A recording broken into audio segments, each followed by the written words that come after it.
My name is Stanley Whitney, and I live right now in Bridgehampton, New York. The parish is something that I've always been aware of. I just moved out to the Hamptons just a few years ago, but I've been living in New York for the last 40 years. So I think it's a really big part of Long Island and the art scene out here. I think the parish has a wonderful collection of artists, and so I was very pleased with. I was happy to go through a collection and see what you had. I mean, I don't get too much to go to a museum and see their collection. So it's great to pull things out. I mean, I got so excited, I pulled out too many things. I thought, I want this, I want this, I want this.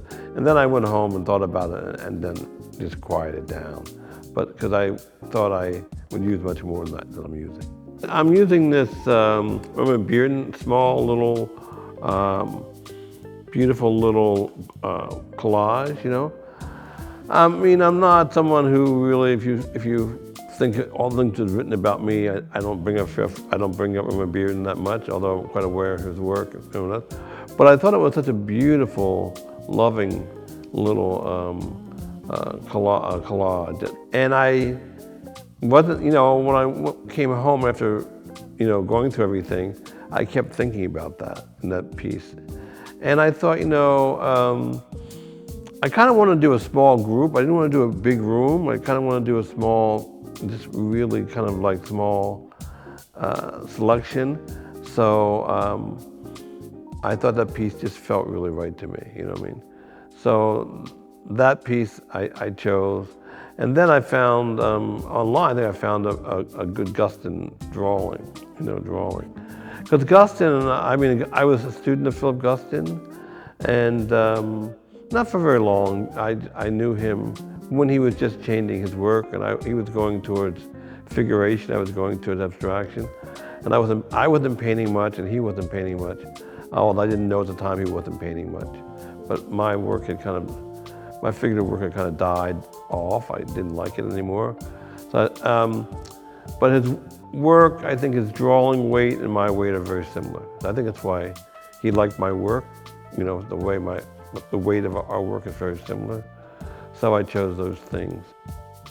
For my practice, how do I work? I just want to be in the studio painting. I do a lot of drawings and paintings. I don't paint every day. I work in oil, so there's some drying time. So I maybe paint 1 or 2 days a week. So that's the oil painting part of my practice. But I have a big drawing part of my practice. I think I found early on, actually even through Philip Guston when I was with him, the drawing was the key. The drawing was the key that you can reinvent yourself, So I'm always drawing. So if I'm not painting, because I can't paint every day, because like I said, oil painting, the paintings are dry, I'm either working in gouaches or I'm working on pencil drawings, watercolors. So I'm all drawing. And I think drawing allows me to think on paper. I think drawing's like thinking on paper. And it gives me possibilities of where the work might go, and also keeps me very fluid. So it's kind of like staying in shape. For me, it's like I'm staying in rhythm.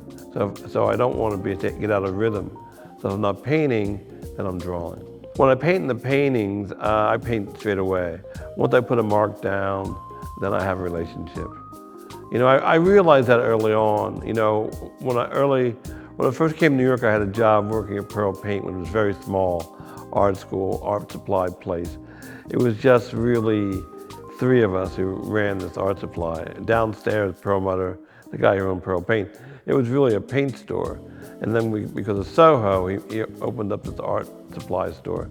I used to cut canvas for Barnett Newman. And we were cut canvas for Barnett Newman just the exact size he wanted. He would never buy more than what he needed. But one time I stepped on the corner, and we had to check the weave because he had to have a perfect weave with no knots in it. And one time I stepped on the corner of the canvas and I rolled it up, and the assistant came and got it, and he brought it back, someone stepped on it. And I thought, you're gonna paint on it anyway, what's the problem? But I realized it really was about where he started mentally with the work, you know what I mean? And that really stuck with me, like where do I start mentally with the work? So with me, if I put a color down, then I'm there. So I started painting these. These are 60 by 60, which I think is a really nice size. It's a really, if I think of someone living in their house, I think it's a really nice size. So this is one of the first paintings I painted with my back, but it just felt good to me, and I want to see how this painting feels in terms of in the museum, a small painting in a big space like that, how it holds up. But it's a painting I like a lot. That's why I chose that painting. It seems very simple and very complex at the same time. I like to get up and paint in the morning. I don't paint at night. That's something I started doing early on when I got out of art school, because I had a job and I would paint where I lived, and I would get up and want to paint and I had to go up to work. So I always thought, gee, I'd like to get up and just go paint. So for me, I established that probably in the 60s, where I wanted to paint in the day, because I had to paint at night before. So I love to get up, so I'm in the studio by 10, 11, and paint, through the day. But I think in those days, coming out of art school in the 60s, 68, and graduate school from 70, 72, you kind of felt you had a lot of time. You know what I mean? You felt like I didn't feel I had to show right away.